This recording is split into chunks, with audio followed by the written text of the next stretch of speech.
I have some book mail and some non-book mail. So I'm gonna open those up.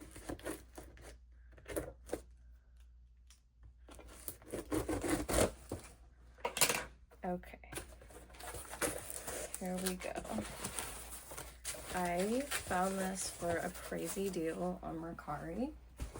So my friend Gray suggested that I read the Stormlight Archives, and I didn't read it for a long time because it seemed kind of daunting how big this was. I've never read a really long book before, like 1,000 pages. Also, they were really expensive. They're like $30 a piece for these copies. So I just didn't read it for a long time. And then I found this little mass market paperback for like $12. And I learned my lesson with this because it's literally falling apart. I had to read the last few pages holding them in the book because they're coming out because this is such a bad quality printing. And also, if you have any oil on your hands, like just natural body oils, it's smudged. I can't find it now, of course, but it would smudge the words because you can't like hold it by the very edges, especially when you're at like the beginning and end. You have to kind of like hold it in the page. So anyway, this is falling apart. So I was not about to buy the small versions of the other books, and then I found all four of the first books for $45 on Mercari, which is a really good deal because these are like $30 a piece. And I just went ahead and got this one too because they were in a bundle, and I would like to have a copy that's not falling apart. And oh, it has more artwork in this one too. The artwork is much nicer, is much more nicely printed in this one, so I figured it would be nice to have another copy of this. And then I have Words of Radiance, which I'm gonna read next. Oathbringer, oh, that one's big. And Rhythm of War. And I also ordered the novellas from somebody else on Pango, so all I have to get is the most recent one that I can't remember the name of right now. So I think I'm gonna like wait a little bit between reading each of these because I don't want to read like all of these at once. It seems too daunting, and just I want to spread it out a little bit. So I think I'm gonna read all of my library books before I even start Words of Radiance, and then I will get into that. All four of these big boys for $45, which I think is a pretty good deal because like I said, these are $30 if you get them new, and these are in really, really good condition. There's those. Other book related mail I got today is from Amazon. I got these little bookmark tassels because I like to make my own bookmark. There's a like fancy sort of indie newspaper called Le Petit Three, or as my boyfriend likes to correct me, Le Petit Trois, I think. And it's like pretty pictures, pretty writing, and I like to read these and then cut them up and make bookmarks out of them. I've been watching Katie is Reading, and I noticed all her bookmarks have these little tassels, and I was like, I want to do that because it looks so cute. We can like coordinate the color to your books. So I got these, and I'm gonna make some bookmarks, or at least a bookmark today, and put my little tassels on it. I made this one while I was reading Wings of Starlight, which I am selling on Pango if you're interested in that. So I made it kind of like fairy and flower themed. So I'm just gonna poke a little hole there and add a bookmark, and then I can use this one for like future springy books. And right now I'm reading A Letter to the Luminous Deep, and I have a copy of the newspaper that has like seashells and stuff in it, so I'm gonna make one with that. And then I also have this antiquarian sticker book that has really beautiful stickers in it. They don't stick very well, so I glue them onto stuff, but that works fine because I'm gonna be gluing the other stuff anyway. But it has some pages that I've bookmarked that have shells, especially the last one. It's very sea themed, so I'm excited to do that later. My other mail that is not book related is some nail polish and some perfume samples, which I am obsessed with both of those things, so hopefully somebody else here is too. So yeah, I'm gonna go paint my nails and maybe read a bit, and then I'm going to make a little bookmark, so I'll show you guys that.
It's been a while since I filmed the first part of this video, but it is what it is. So I have returned the books that I was reading to the library and got new books, but I will quickly talk about the ones that I returned, and I can't use my phone to look at Goodreads because I'm recording with it. A Letter to the Lonesome Deep was so cute, so good. I loved the way that it slowly sort of gave you little hints about what happened, why everybody's living like underwater or on the water. And the romance, I don't usually like romance in books, especially like romance books, but the romance in this was just really sweet and cute, and all of the characters were lovely. It was just like a good time, and it was a really good summer read, and I got finished with it, and there was like a whole chunk of the book left that was a chapter from a book that I've already read and I didn't like. So I thought there was more book, and then I got to the end, it's a series, which I didn't know. So it got to the end and it didn't reveal like the big mystery. So I was upset because I knew it was a newer book, and I was like, oh, I'm gonna have to wait forever for the next one to come out. And then I looked, and book 2 came out literally last month. So perfect. And I got from the library A Letter to the Lonesome Shore, and my partner's niece and nephew and sister are gonna be here in like a week, 2 weeks, and I will be in and out of the pool a lot, and I think this will be a good thing to read then, so I think I'm gonna save it for then. Another little Brandon Sanderson update. My little novellas did come, so now I have all of the Stormlight archives except for the most recent book. These are so cute. I've never had a like tiny little a tiny little hardback like this. They're so satisfying to hold. I can't wait to read these because they're just the cutest little size. Then the other book that I read was The God of the Woods. I liked it okay. I found the end to be a little bit unsatisfying, I guess. I sped through it, so I guess that's a good thing, that it was like, it, kept my attention enough to make me really read it very fast, but I don't think I loved it. It was okay. Next, I'm gonna show you the outrageous amount of books that I got at the library today. Lots of them are for Summerween.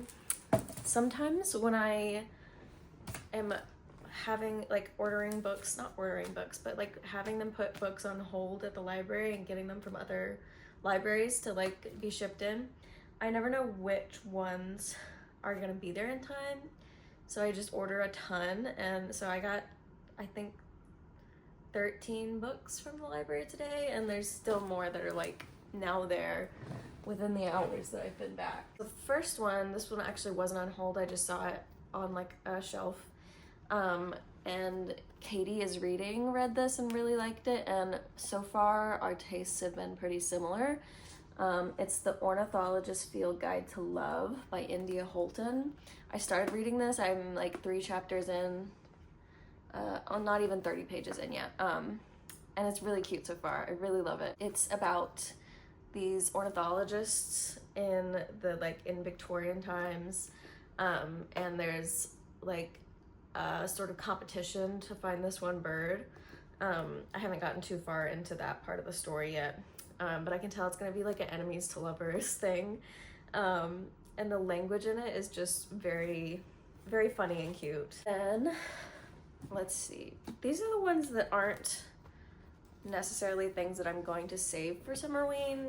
I think I'm gonna do Summerween longer than like the official like week, partly because I don't like to film when there's other people in the house, and my partner works from home on Monday and Friday, and then it obviously is here on the weekends, so I don't have that much time to film during the week, so I think that I will, like I said, I will do like 2 weeks kind of Summerween instead. Also, I just want to read some spooky stuff, So this one's not really Summerweeny. This is Annihilation. It's the first in the Southern Reach trilogy. And I've been wanting to read this for a while, so I picked it up. I didn't know how tiny it is. It's very small. Let's see how many pages. It's under 200 pages. And then I've also really been wanting to read The Haunting of Hill House, because I love the Mike Flanagan show. So I picked up a copy of that and some other stories by Shirley Jackson. And then this one just looks interesting. The Bog Wife. I know basically nothing about this. It just looks good. And I got a Goosebumps book. It's like a summer camp, I think, so that'll be fun. It's just like a little silly read. This one I've been wanting to read a long time. Hell Followed With Us. It just looks really interesting. I'm excited to read that. This one, I didn't know that this author made serious books. I thought he only made like sort of like parody books. Camp Damascus. It is a horror about a conversion camp. Tender as the Flesh. I feel like everybody has seen something about this. I honestly don't know too much about it. I just see it everywhere, so I figured I should pick it up. This, I really don't know if I will be reading. I'm gonna try, but I did not know this was over 1,000 pages, but obviously it's It. Everybody knows what It is. But I thought it would be a good summer, like, spooky book. Then I did not know that Junji Ito did a version of Frankenstein, and I just read Frankenstein earlier this year, so this seems perfect. I love the cover. I think it's so beautiful. So I'm really excited to dip into this. I've never read any of Junji Ito's work, but I've always wanted to. And then on the topic of Junji Ito, I also got Shiver, which is a collection of some of his most famous stories, I believe. And then I got My Best Friend's Exorcism. I tried to start another Grady Hendrix, the Southern Book Club's Guide to Slaying Vampires, or whatever that's called, and I didn't love the beginning of it. I'm probably gonna try it again at some point, or I might try it on audio, but I have heard a lot about this one, so I decided to pick it up. So that's my outrageous pile of books, and I don't know how many of them I will actually read, but I just wanted options. And then I've also been listening to The Spell Shop by Sarah Beth Durst, I think is her name. While I've been knitting. I should have like recorded some of me knitting. I knitted this bag, and I really like it. My goal was like, not my goal, but like my vision was like giant bag that like an old punk witch would use. And I think I achieved it. Maybe not punk. I feel like I just said that because I have this little like giant safety pin over here, but just like witchy, cutesy, sort of kooky witch vibes. And I think I achieved that. I really love it. I went to the library with it. It was like its debut. I've never worn it out yet. And the librarian really liked it. And she also liked my nails. So I always love when I wear my things that I've made out for the first time and I get compliments on them. So that was really exciting. But yeah, I think it's beautiful. I used velvet yarn. I'll put it in the description if anybody wants to get some.